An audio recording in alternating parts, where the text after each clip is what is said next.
se estabelece um diálogo na classe e se constrói novos conhecimentos a partir daí, do diálogo. Eu sou totalmente avesso à educação imposta, quer seja como valor moral, quer seja como conhecimento intelectual. Eu acho que a educação é construção. E é claro que eu tinha que denunciar os erros. Tá? Os meus próprios alunos traziam erros de coisas que não eram feitas. Uma cidade que não tinha assistência, uma cidade que não tinha médico na época, que não tinha dentista, que não tinha isso, que não tinha aquilo. E eu reagia. Dizia, não, então vamos mudar esse quadro, vamos mudar essa realidade. Mas eu jamais pensava em ser político. Tá? E as coisas foram andando. Aí eu comecei a trabalhar com os chamados projetos comunitários, que é outra história muito bonita, acho que eu nem vou contar aqui, porque ela é muito longa. Projetos comunitários, onde eu enfrentei desafios terríveis, fui na marra, ser funcionário do Banco do Brasil na cidade de Paulo Afonso, para poder ganhar dinheiro, para com o dinheiro que eu ganhasse, pagar os professores em Camalaú. E nessa ida para Paulo Afonso, eu vou encurtar a história, muito bonita a história, porque tem uns lances de interferência espiritual, mental muito grande. Lá em Paulo Afonso, eu tomei conhecimento de um movimento que havia em Feira de Santana, o MOC, ainda hoje existe, Movimento de Organização Comunitária de Feira de Santana. E foi ali que eu tomei conhecimento de que havia jeitos de ajudar as comunidades pobres, mesmo na época da ditadura. Havia jeitos, né? E aí eu mandei uma carta, quando eu tomei conhecimento, que voltei para Camalaú, porque queriam fechar a minha escola, né? As autoridades queriam fechar a escola, que tinha me custado tanto a criar. Eu, quando voltei, mandei uma carta para os Estados Unidos, exatamente para Los Angeles, e outra para a Inglaterra, porque foi foi através do MOC que eu entendi que havia essas ajudas internacionais, que até então eu não conhecia. E aí aconteceu uma coisa fantástica, Arthur, uma coisa curiosa.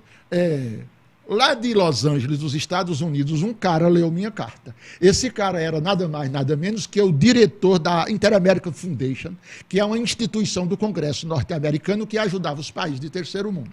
O cara pega o avião, voa direto de Los Angeles para o Recife, chega no Recife, pega um táxi, vem para Camalaú. Quando é um belo dia, eu acordo com um carro na minha porta. Né? O cara até se assemelhava, a gente brincava, se assemelhava ao presidente John Kennedy, também norte-americano, né? Com jeito no corte de cabelo. O cara muito simpático, conversou comigo, só que em poucas horas de conversa se mostrou altamente decepcionado. E disse, Antônio Mariano, eu vou te confessar, eu estou altamente decepcionado, porque eu pensei que vocês aqui tinham um trabalho enorme, vocês aqui só têm um sonho. Mas eu falei tanto chamava Jan Van Armen. Eu falei tanto com aquele cara, sabe, sobre meu sonho, que quando amanheceu o dia, nós passamos uma noite inteira acordado, porque ele queria voltar pela madrugada para pegar o avião de volta para Los Angeles. Quando ele foi saindo, ele disse, Antônio, tu só tens um sonho, mas eu acredito no teu sonho. E me deu $5.000. Me mandou um cheque de $5.000. Com esse cheque de $5.000, para quem não tinha nada, eu fiz milagres, porque a gente não tinha absolutamente nada. E aí eu comecei a adquirir um pequeno pedaço de terra, bem pequenininho pedaço de terra, bem pequenininho mesmo. Construí a primeira quadra de esporte de Camalaú. Perfurei o primeiro poço para a manutenção da comunidade. Havia um poço público que estava soterrado, feito pela Conesp. E foi daí que começaram os chamados trabalhos comunitários. Pois está. Só que a ditadura via isso com maus olhos. Trabalhar em trabalhos comunitários, para eles liam comunista. Você que era uma liderança que estava se levantando. Sim. Ali, né? Eles não queriam que... Não queria que a liderança se levantasse. E aí aconteceu o pior. Aí, um certo dia, o prefeito de Camalaú, da época, me denunciou como comunista. Denunciou formalmente como comunista. E aí eu fui, de repente eu recebi uma intimação para ir prestar depoimento em João Pessoa, e quando eu chego lá, é uma sala semi-escura, onde dois caras tentaram me arrancar informações na marra. Sabe? E informações que eu não sabia. Eles queriam me ligar a grupos que eu não tinha ligação nenhuma, sabe? Eles queriam forçar a barra que eu tinha ligação nenhuma. Isso foi tão ridículo e foi tão ruim para mim, que quando eu fui saindo, mesmo na semi-obscuridade, o cara chegou bem pertinho de mim, bem assim pertinho, bem nos meus olhos, olhou e disse, cara, te prepara, nós estamos de olho em você. Você vai pagar. Vai pagar o quê? Eu não tinha nada, eu não era contra ninguém. É claro, eu tinha meus posicionamentos, mas meus posicionamentos não eram radicais. Isso, a versão que chegou para eles lá, né, também, né? Sim. Aí por isso que eles Pronto. ficaram... E aí eu tive, naquele dia, eu saí tão apavorado, Arthur, tão apavorado, porque eu sabia que eu ia morrer brevemente, sabe? E eu não queria, eu tinha meu trabalho. Então me ocorreu uma ideia que só Deus do céu pode dar a alguém. Uma ideia louca, minhas coisas são assim, às vezes, meio loucas, sabe? Quando eu desci do edifício, eu posso até dizer o edifício qual era. Lá estava escrito Delegacia Regional do Trabalho, mas não se prestava a isso. Bem pertinho do Palácio do Governo, na Rua das Trincheiras. Quando eu desço ali, pensei assim, meu Deus, o que é que vai ser de mim? Eu não tenho amigos, nunca quis saber de política partidária, porque quem era de política partidária... Tinha protegido. Tinha proteção, de certa forma. O senador Humberto Lucena, nessas alturas, que era um paraibano, já me conhecia, já por falar, e telefonou para mim uma vez, disse, Antônio Mariano, com aquele jeitão dele, você não quer vir para o MDB?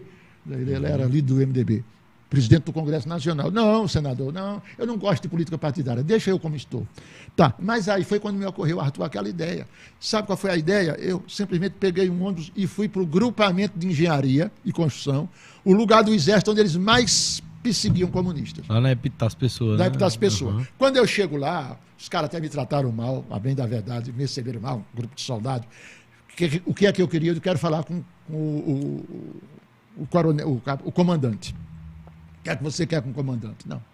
Até eu fui muito chato também com ele. Não, eu quero falar com o comandante. Então ficou aquela confusão. Até que quase me empurraram. Então leva ele para o comandante. Aí eu fui para o comandante. Quando virar o comandante, rapaz, legal, me recebeu bem. Era um cara do sul do Brasil. Me recebeu bem e tal. Perguntou quem era, eu me identifiquei que era professor da cidade de Camalaú. Perguntou o que era que eu queria. Eu não ia dizer que eu estava sendo perseguido, senão eu ia ficar lá preso na hora. Né? Eu disse, não, comandante, o que eu quero é que o senhor ajude minha comunidade. Eu sei que existe um programa chamado ACISO, Ação Cívico-Social do Exército Brasileiro, e eu vim pedir ajuda para a minha comunidade. O que é que a sua comunidade precisa? Ele perguntou, eu disse, olha, comandante, minha comunidade tem nada, minha comunidade faz anos que não tem um médico, faz anos que não tem um dentista. Ele disse, como é? E onde é que anda o prefeito? Mesmo assim. Os prefeitos eram do lado deles, né? Era tudo ligado à arena, né? E onde anda o prefeito? Aí eu não ia falar mal do prefeito, porque eu não era doido. Né? Eu só fiz dizer assim, não, comandante, olha, o prefeito, coitado, deve estar lá preocupado com tanto problema. Mas é isso que eu estou dizendo ao senhor. Minha comunidade precisa principalmente de ajuda médica. Ele chamou lá um cara, chamava-se Palhares, um capitão. O cara disse, olha, atenda esse professor. O capitão me levou lá, perguntou tudo de minha vida e de Camalaú. Quando eu fui saindo, ele disse, professor, espere na sua casa. De hoje a 15 dias eu vou mandar remédio, médico e dentista para a sua cidade. E eu até inocentemente ainda perguntei, e não vai para a prefeitura? Ele disse, de jeito nenhum, vai para o senhor, que é quem está procurando. Se o prefeito quisesse, tinha vindo buscar. Palavra do capitão. Isso. Aí eu já vi que eu podia confiar um pouco, né? Voltei, cheguei em Camalaú, no silêncio, todo mundo achando até que eu tinha ficado preso por lá. E eu voltei, fiquei ali dando minhas aulinhas, mas não disse nada. Eu não era doido, né, de dizer. Esperei, quando foi exatamente 15 dias, chegou na minha porta da minha casa um ônibus enorme, um ônibus e uma caminhoneta cheia de medicamento, um dentista e um médico que atenderam o povo durante 3 dias. Foi 3 dias de festa na comunidade. Isso é claro. Aí cresceu o ódio das pessoas que não gostavam de mim na comunidade. Passou-se. Também não foi mais tempo. 15 dias eu estava dando aulas, quando um grupo de homens invadiu a sala aos gritos e me disseram que eu estava detido e queria que eu confessasse o que eu não tinha condição de confessar. Não tinha como. Eu não era devedor. Aqueles caras me fizeram tanta pressão, tanta ameaça, quebraram o birô que eu dava aula. Sabe? E eu sozinho. Isso funcionou para as pessoas que conhece Camalaú, onde hoje está a loja maçônica de Camalaú. Fomos nós que construímos aquele prédio. Aí, o cara, né, quando os caras chegaram à pressão ao máximo, aí um disse mais ou menos os termos assim, afinal de contas, que diabo é que o senhor faz aqui? Mesmo assim. O senhor fica querendo nos enganar, A gente sabe de sua vida. Sabia nada, eu não tinha nada, não tinha contato. Os comunistas que iam lá, eu sempre fui contra, como também os direitistas, o pessoal da TFP, Tradição, Família, Propriedade, foram lá não sei quantas vezes para me arrebanhar para lá da direita. Eu também não quis, eu não queria saber nem de esquerda nem de direita. E aí foi quando eu me deu de novo a intuição. Eu digo, graças a Deus, mesmo assim, graças a Deus que o Exército está me ajudando. Eles disseram, que Exército? Conta essa história direito. Aí foi quando uma caixa de remédio, 2 caixas de remédio enormes que o Exército tinha me dado, cheia de remédio que eu dava ao povo, estava lá na dita sala. Eu digo, olha ali. Estava escrito SEMI, Central de Medicamento Exército Brasileiro. Eles foram lá, rasgaram as caixas, abriram. Ficaram falando entre eles e quando voltaram com totalmente outra postura. Me pediram desculpas, disseram que tinha uma coisa errada, pediram para calmamente eu contar a história. Aí eu contei a eles toda a minha história, toda não, uma parte da minha história. E aqueles caras, quando saíram, pediram desculpa, se colocaram à disposição. Nunca mais eu os vi, e acho que não verei nunca, né? E sumiram. Mas aquele dia, para mim, foi o estupim da bomba. Eu sabia, se continuasse naquela batida, logo eu seria assassinado. Logo. Aí foi quando, no outro dia, eu vim aqui para Monteiro, telefonei para o senador Humberto Lucena e disse a ele, senador, tomei uma decisão, quero ser político, porque eu preciso de proteção. Aí o Humberto Lucena fez aquela, ainda bem, sabe? Nesse tempo, o MDB já estava no fim, estava começando, logo no ano seguinte surgiu o PMDB. E fui eu que assinei, dentro de Camalaú, a ficha número 1.